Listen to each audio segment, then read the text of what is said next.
Hello everyone, कैसे हैं आप लोग। शायद अच्छे ही होंगे या फिर अच्छे नहीं भी हो सकते हैं जो भी पुलिस वाले हैं।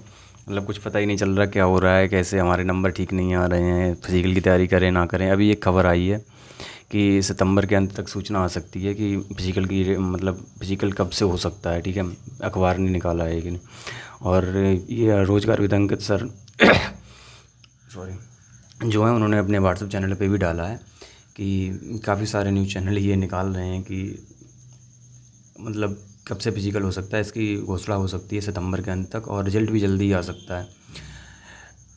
मुझे ऐसा लगता है, देखो कुछ भी हो सकता है। और जो ये सर बोल रहे थे कि मतलब और भी सर बोल रहे थे यही नहीं कि रिजल्ट के लिए कम से कम 3 महीने का समय लगेगा, 2 महीने का समय लगेगा और उसके बाद ही फिजिकल होगा। फिजिकल में भी टाइम लग सकता है मतलब थोड़ा बहुत, लेकिन ऐसा कुछ नहीं, मतलब कुछ भी हो सकता है। ठीक है, वो भर्ती बोर्ड है, उन्हें कापियाँ ही चेक करानी है, वो कैसे भी करके कापियाँ चेक करा सकते हैं। मतलब हो सकता है एक्स्ट्रा मशीनें लगवा दें, एक्स्ट्रा कुछ भी करवा दें, कोई प्राइवेट एजेंसी हायर कर दें और उनसे कापी चेक करवा लें जल्दी से। तो वो हमारी सीट है यार, ठीक है, तो हो जाती हैं, हो जाएंगी। कौन सा उन्हें रोज़ मतलब हर चीज़ पढ़नी है कि हाँ ऐसे है ये है। ठीक है, तो उस हिसाब से मुझे लगता है कि ये खबर तो काफ़ी हद तक ठीक हो सकती है। और कोई अखबार ऐसी अगर खबर छापता भी है तो कहीं से उसे थोड़ी बहुत सूचना मिलती है, भले ही अनऑफिशियल मिलती है। ऑफ कोर्स अगर ऑफिशियल सूचना होगी तो वो बताएंगे कि मुझे यहाँ से सूचना मिली है, लेकिन अनऑफिशियल सूचना होती है तो वो मतलब ये नहीं बताते हैं, वो बस अपने सूत्रों से बता देते हैं, हाँ सूत्रों से खबर मिली है। तो हमें तो ये सच ही मानना होगा, क्योंकि अगर झूठ मानेंगे कि हाँ ये झूठ है तो उससे हमारा कोई फ़ायदा है नहीं। क्योंकि हम ये मान के चलेंगे कि रिज़ल्ट दिसंबर में आएगा और उसके बाद जनवरी में फ़िज़िकल होगा और पता चले रिज़ल्ट आ जाए मतलब अक्टूबर में, मतलब हो सकता है जल्दी आ जाए, अक्टूबर लास्ट तक आ जाए या 15 अक्टूबर तक आ जाए और फिज़िकल नवंबर में ही कहीं होने लगे, तो उससे हमें ही घाटा है। ठीक है, हमें कोई फ़ायदा नहीं होगा उससे। तो हम ये खबर सच ही मान के चलें, उसी में फ़ायदा है। रही बात उसकी कि अगर सच ना हुआ ये तो अरे नहीं हुआ तो नहीं हुआ यार, मत हो सच। हमें तो कम से कम मतलब खुद को तो ये वो रहे कि हाँ चलो कोई बात नहीं, हमारी तैयारी पूरी है। हमें क्या करना है, अगर हमारे नंबर ठीक बन रहे हैं, नंबर का ठीक भाई मैं फिर से बोलता हूँ 180 प्लस हैं तो फिर ठीक है आपके नंबर। ठीक है, मतलब जनरल हो तो थोड़े और बढ़ा सकते हो, वरना 180 वाले ठीक हो आप। ठीक है, अगर आपके नंबर ठीक बन रहे हैं और आपको लगता है कि होना चाहिए हमारा, तो फिर फिज़िकल की तैयारी करो, भले ही थोड़ी बहुत करो। ठीक है, मतलब खुद की बॉडी को एक जो बोलते हैं ना स्टेमिना डेवलप करना हल्का सा, कि आप दौड़ सको, रेडी हो सको दौड़ के लिए, उतना करो। काफ़ी सारे बच्चों को मैं वीडियोज़ में देखता हूँ, मतलब एसएससी जीडी वगैरह रनिंग करने जाते हैं, बेचारे इतना स्टेमिना नहीं होता उनमें कि वो अपने पैरों पर खड़े हो सकें बाद में। मतलब रनिंग के बाद भले ही उनकी थोड़ी सी रनिंग रह जाती हो, मतलब 200-400 मीटर ही रह जाती हो, लेकिन वो चल भी नहीं पाते हैं। मतलब चल चल के वो कर सकते हैं कवर, लेकिन चल भी नहीं पाते हैं, गिर पड़ते हैं, बैठ भी नहीं पाते हैं। तो ये चीज़ नहीं होनी चाहिए, पैर इतने मजबूत हों कि मतलब आप कवर कर सको कैसे भी करके। ठीक है, तो इतनी मजबूती के लिए आपको कम से कम 15-20 दिन तो चाहिए ही चाहिए। ठीक है, मतलब जो दर्द होता है ना पैरों में, वो दर्द को आपको कम करना है कैसे भी करके। जो अगर दर्द एक बार आपका हो गया और वो मतलब बंद हो गया फिर दर्द होना, फिर आप रनिंग कर सकते हो, उसमें कोई दिक्कत नहीं होती। मैंने भी रनिंग की है, काफ़ी सारी रनिंग, मतलब काफ़ी रनिंग की है और एक आध रनिंग निकाली भी है। जैसे आर्मी की ओसी वाली थी मेरी कानपुर रनिंग, वो मैंने निकाली भी है। काफ़ी सिंपल रनिंग थी, मतलब मेरे हिसाब से काफ़ी सिंपल थी, आराम से निकल गई थी। तो बस आपको स्टेमिना डेवलप करना है। मेरा तो मतलब जो फिज़िकल का तरीका होता है वो यही होता है कि मैं एक दिन जाता हूँ रनिंग करने, एक दिन नहीं जाता हूँ, फिर एक दिन जाऊँगा, एक दिन नहीं जाऊँगा।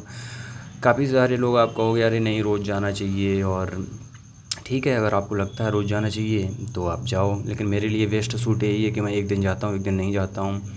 इसका कारण ये है, और मैं पूरी रनिंग नहीं करता हूँ, मतलब जो पूरी 5 किलोमीटर होती है नहीं करता हूँ। ऐसा नहीं कि मैं करूँगा नहीं 5 किलोमीटर, मैं पूरी रनिंग करूँगा।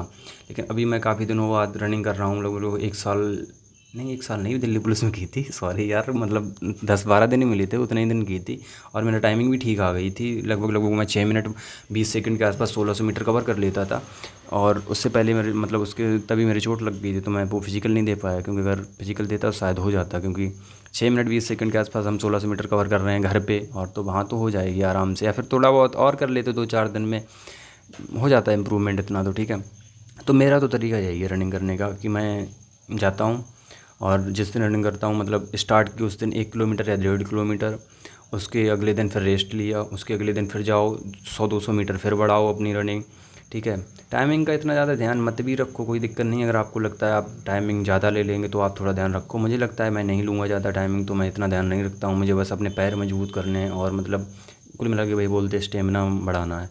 तो मुझे अपने पैर मजबूत करने हैं, स्टेमिना बढ़ाना है, मैं थकूँ ना, साँस थोड़ी सही आ जाए और पैरों में दर्द ना हो दौड़ते वक्त, इतना मुझे करना होता है।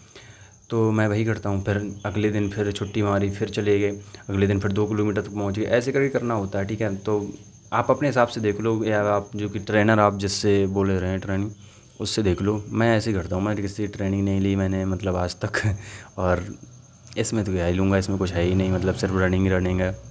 दूसरी चीज़, काफ़ी सारे बच्चे मतलब बॉडी से थोड़े वैसे होंगे, चेस्ट वगैरह उनका कम होगा, तो उसका भी ध्यान रखो भैया। अपने पेपर निकाला, रनिंग निकाला और चेस्ट अगर कम है आपका तो फिर गड़बड़ हो जाएगा, उसका भी ध्यान रखो। और इस वक्त डाइट का काफ़ी ज़्यादा ध्यान रखो। आपको बीमार नहीं होना है, क्योंकि बुखार उखार का टाइम चल रहा है, तो आपको बीमार नहीं होना है, इसका भी ध्यान रखना है, ठीक है। आपके जो चेस्ट है इसका भी ध्यान रखना, मतलब वेट आपका मेंटेन रहे, ऐसा नहीं रनिंग कर रहे तो आप बिल्कुल कमज़ोर हो गए हैं। काफ़ी सारे बच्चे हो सकता है कहीं अगर चेस्ट में मतलब आप सब कुछ कर लो, चेस्ट में निकल जाओ, फिर क्या होगा। मतलब आपने फ़िज़िकल दिया, ठीक है, और अपने इतनी मेहनत से रिटन निकाला, फ़िज़िकल दिया, उसके बाद आप चेस्ट में रह गए उससे ज़्यादा बुरा कुछ ही नहीं है, ठीक है। तो इसका ध्यान रखना है।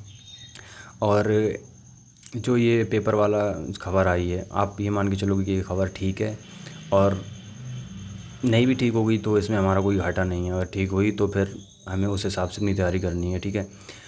तो यही था, मुझे लगता है मतलब मुझे लगा कि थोड़ी वीडियो बनाएं, और तो इसलिए बना दी। बाद बाकी देखते हैं क्या होता है, कैसे होता है। और हाँ, जो कटाप वाली वीडियो है वो देख लो, मतलब देखनी हो देख लो। और लेकिन जो सर की आपने वीडियो देखी है, थोड़ा ध्यान रखना, उतनी कटाप मुझे नहीं लगती जाएगी। सर ने भी बोला है कि मैं गलत हो सकता हूँ, लेकिन वही बात है कि अगर आप गलत हो सकते हो तो आप कम से कम उस हिसाब से तो बनाओ यार। उनकी मजबूरी है, मुझे नहीं पता, जो भी मजबूरी हो जो भी हो। तो वही है, ठीक है, धन्यवाद। और करते रहो फिज़िकल की तैयारी, ठीक है। जल्दी हो जाएगा पेपर, मतलब जो भी फिज़िकल वगैरह है, तो हम तो यही मान के चलेंगे कि जल्दी जल्दी हो जाए सब कुछ, तो वही होगा, ठीक है। धन्यवाद, जय हिंद।